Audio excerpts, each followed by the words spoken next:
Why is cancer becoming an epidemic today? If you look around, we have more fancy hospitals, we have doctors, we have nutritionists, we have gyms, we have superfoods, we have supplements, we have everything possible, but yet when you look at the statistics of sickness, we see that cancer is becoming more and more, not just in India, across the world, but right now, India is one of the leading countries when it comes to cancer. And something has to change, because the very fact is, if we have so much for healthcare, why are people getting cancer and why are people getting sicker and sicker?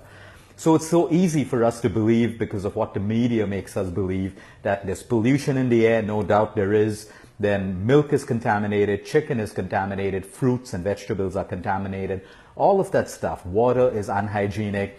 People who are fat, people who are obese, it's bad for their health. They have chances of getting diabetes. And we keep running from pillar to post, reacting to the disease. And today, what we've done is we've pulled up data of over hundreds and hundreds of cancer patients over the last 1 year. And we've looked for a commonality in the lifestyles of these people before they got cancer. It's very important that we invest in prevention today, because once we get the disease, many people heal. But what if we didn't get the disease? What if it was possible to prevent the disease? But you see, there is no research and there is no funding to fund research that goes into prevention, because there's no money to be made in prevention. There are no profits to be made in prevention at all. Like they say, there's no money in being healthy and there's no money in being dead. All the money is in being chronically ill. And if you actually look at that today, all the money is in being chronically ill. And how many times you need to see your nutritionist or your doctors, or be admitted to hospitals, or undergo all these new screening processes that are so good at telling you what's wrong in your body, but there's no one telling you how to overcome everything besides just treating the symptom.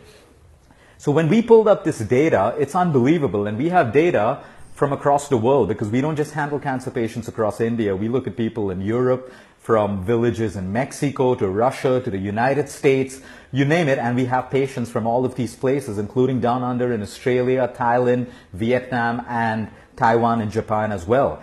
But the beauty is, when we pulled out this data, we would think, at least I would think a couple of years ago, that we would see cancer in patients who are obese. We would see cancer in patients who have exposure to chemicals and who have poor lifestyles, who are drinking and smoking all the time, and all of that stuff. But you'll be very, very surprised at the commonalities that we have picked up when we look at the data of cancer. Today I have 5 commonalities, and it will all make sense to you when you understand it. Today we're just going to discuss the commonalities, and then we're going to break it down over the next couple of videos. Because if we can perfect ourselves at closing the gap in these commonalities, believe me, we have a chance to prevent cancer, and we have a chance to even heal cancer.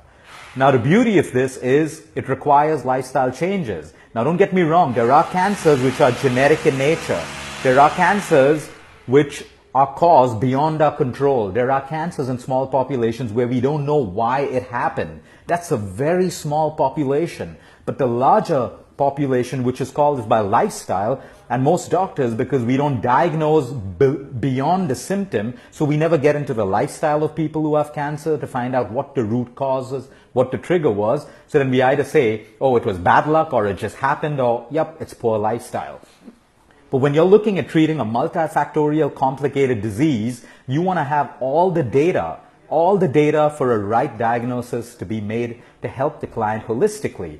Number one, the commonality that we've seen in people who have cancer or who develop cancer, at some point in their life, or at the current point in their life, they have chronic constipation. We have to understand that constipation is a serious disease. It is not an issue, it is a disease. When you have chronic constipation, what are you doing? You're storing toxic waste in your system, which is not meant to be in your system. And especially in women, when we find women who are constipated, what happens? Estrogen, which is supposed to be passed out, now gets backed up into your liver and then back into the cells of your body, producing estrogen-dominant cancers. So number one, we see estrogen dominance connected to constipation. It's common sense. You don't need to be a scientist, a nutritionist, or a doctor to know this. It goes back to school. If we keep toxic waste in our system, we have the ability to start off a mutation of cells. Anyway, let's move on to the next commonality. Acidity. Almost every patient who has cancer, or forget about just cancer, diabetes, cardiovascular issues, obesity, all of these problems have highly acidic bodies. And it makes sense because when your body is acidic, you give it the environment for cancer cells to mutate, grow, and spread. An acidic body allows a tumor to grow bigger and bigger and bigger. An acidic body provides the breeding ground for pathogens, bacteria, germs, and viruses. That's another commonality that we see everywhere. So don't just run around making your body alkaline. Watch my video on the dangers of being too alkaline as well. The third commonality is low sleep, less sleep. And I cannot stress how important sleep is. It goes back to simple science again. What happens when we sleep? We produce a hormone called melatonin. Melatonin in the cancer world is also known as an anti-cancer hormone. Because while you sleep, if you have the right amount of melatonin, you can prevent your body, your immunity can prevent the proliferation of cancer cells. And we see this commonality in sick people, not just people with cancer. People with depression, diabetes, you name the condition, and you can connect it with low sleep over the years. You cannot go against nature. Sleep is built into our bodies as a product of nature. If we don't have the right sleep, we have complications. And that's another commonality we've seen. The fourth one is emotional stress. And you know I'm big on this. I keep telling people the beauty in this data is almost every one of these cancer patients. I asked them one question: what was going on in your life 6 months to a year, maybe even 2 years before the cancer hit you? Because cancer just doesn't grow overnight. It's happening in your body 6 months to a year or maybe more in your body. And I get one answer. I ask everyone, what was going on in your life 6 months to 1 year before you had cancer? And 97% of them can relate to extreme emotional stress. I'm not talking about day-to-day stress. All of us have that. I'm not saying that if I'm stressed today, I'm going to get a cancer tomorrow. I'm talking about chronic emotional stress. And each one of these people could point out that stress factor in their life. Examples: for some of them it was a divorce. For some of them it was the loss of a loved one, the loss of a child, the loss of a parent, where they just can't get over that stress and that stress eats into them. Some of them it was property issues, some of them financial issues, some of them extreme self-esteem, self-confidence issues. It's beautiful, sad, but beautiful when you see that connection of emotional stress and triggers to the cause of disease. And no matter what anyone says in the medical world about emotional stress, you know it yourself for sure. There's no one investing money in studying this further. And they're not interested. Where's the money if you find that the outcome of this research is true, that emotions have an impact on your disease? There's no money to be made by anyone, which is why the things that really work in this world will never be researched. There will be no government funding, there will be no private funding for things like this, unless you find someone who's willing to put that kind of money without expecting it back, without expecting profits. And then, but you have enough of people probably watching this video right now in the world who will state that when they changed their emotions, their cancer went away. When they changed their emotions, they got stronger and they healed their diabetes, their arthritis, whatever disease it is. These are the four main commonalities that we've seen in almost every cancer case in the last 1 year, and on almost every cancer case that I see every single day. Now, the beauty of that is I've broken these points up into something else: a sedentary lifestyle.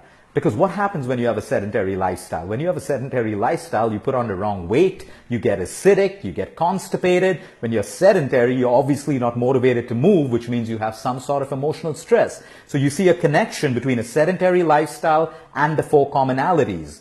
Low water intake. I can't tell you how many people, at least 95% of the people I see every single day, should never have required a consultation or should never have fallen sick if they had only taken care of their water intake. There are people having 2 to 3 glasses of water for the last couple of years. Without water, you have low immunity. Without water, you have acidity. Without water, you're constipated. Without water, your brain can't think and function the right way, which means you lose control of your thoughts and emotions, and you're less powerful to handle the day-to-day stress that hits you. So again, you see the connection between low water intake and all the four commonalities. The fear and the ability for people to manifest the disease. I come across so many people who say, I don't want to get cancer. I'm so scared of getting cancer. I'm so scared of getting diabetes. I'm so scared of getting diseases. And again, in our diagnosis, we found that the very same people who have this intense fear manifest the disease. You are what you think. No matter what anyone tells you, if you think you're fat, you will be fat. You will look fat, even though people say you are not fat. If you think you're sick, you will be sick. Your thoughts become who you are. It's as simple as that. I give everyone the simple test every time. Be angry right now. Be angry. Can you be angry? No, you cannot be angry. But now, have an angry thought and you will feel anger. If I tell you to be happy right now, can you just be happy right now? No. You need a happy thought to make you happy, to make you feel happy. Every thought manifests into something in the human body. And it's true. Again, the diagnosis of so many patients, we see anger over the years. We see irritability. We see resentment. We see unforgiveness. We see jealousy. We see rigidity in thought processes. We see OCD properties at a very strong levels in all of these cases of cancer. Why? Because all of these emotions cause emotional stress. Emotional stress causes acidity, causes constipation, causes every commonality that we've discussed. So you see that connection again. The connection of food. When people start eating more raw food and less cooked food, they have the ability to boost their immunity. There's such a big connection between your nutrition and your food. But it is wrong for us today say that only obese people would get cancer. Because I have thin people, I have obese people. I have people with six packs, I have people with size 0 figures who get cancers as well. So you see, it's not just about weight. I know people who are obese and they have clean medical records. Absolutely no issues with diabetes, cholesterol, thyroid, nothing. And they are happy people. They're emotionally stable. They live life every day. They're happy, they're content. And I see thin people who have great bodies and they have every possible medical ailment in their parameters wrong. And that's because they're depressed, they're anxious, they're OCD, they have all of these, emotional sicknesses, which is why I always say it's a mind-body connect. Do not just focus on the physical part of your body. You have to focus on the mental and emotional part as well. It's extremely, extremely important. And when we tie all of these things together, you have the ability to prevent cancer. Genetics. Yes, like I said, genetics plays a role. But just because your parents have cancer or diabetes or cardiovascular, it does not mean you have to get the same thing. For people who have this fear, you must read this book. It's called The Biology of Belief.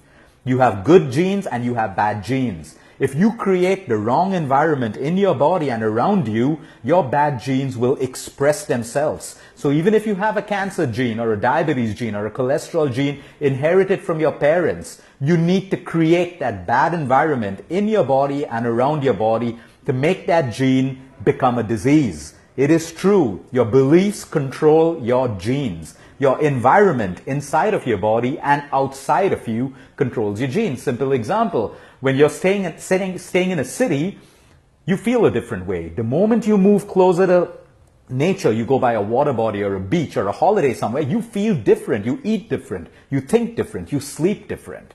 Because again, nature and an environment has a direct impact on every single gene in the human body. So now we can keep running around looking for superfoods and all of these things. There are people who recover without spending any money on superfoods. There are people who recover from cancer without doing anything. Focus on what's going on in your head and these 4 commonalities. If you have constipation, fix it. No matter what, fix it. Not the allopathic way. The allopathic way will suppress your symptom of constipation. Of course, you need the allopathy to help you through a journey. Take it. But do not believe it is curing your constipation. It is suppressing it. Acidity. Take an antacid if you need it to support your journey, but get off it, because we all know the long-term side effects of antacid is destroying your gut. And weakening your gut is weakening your immunity. Having a weak immunity is causing a cancer. So look at natural remedies. There are plenty out there to reduce your acidity. Change your lifestyle. Change the way you eat, sleep, think, and move. And you will control your acidity. Again, your antacid is only suppressing your acidity. It is not curing you. Sleep. That's a choice you have to make for yourself. How badly do you want to prevent disease? How badly do you want to heal? That's up to you. When you know When you desire that truly, you will make those lifestyle changes to have better sleep at night. And there are natural remedies that can help you sleep better at night. And the fourth point is, of course, emotional stress. Start doing the things you love, meditate, exercise, your hobbies, cut away from toxic people, dump toxic relationships. I know it's easy for me to sit here and tell you that. I struggle with my own level of toxicity too, but we got to keep on trying every single day. We can't say, oh, this is my position in life and I have to accept it. Also then, accept the consequences of your decision. If you really want something, you got to rise above and get what you really want. You got to make those lifestyle changes, because I'll tell you one thing. No one is responsible for your health but you. No one cares about your health as much as you would want to. So take accountability, take responsibility, no matter what it takes. Make those lifestyle changes, and I can promise you, many, many people will not have to suffer from cancer if they get these basics right. Because these are commonalities that we've seen in every single cancer patient. Have a good evening, everyone. If you know people who are suffering from cancer, if you want to prevent it, share this as much as you can, because there are 4 things which don't require money. They don't require money to fix. It only requires your own motivation that comes from within, to want to do it, and making these simple lifestyle changes to do it. Have a good evening, everyone. Until next time, eat smart, move more, sleep right, and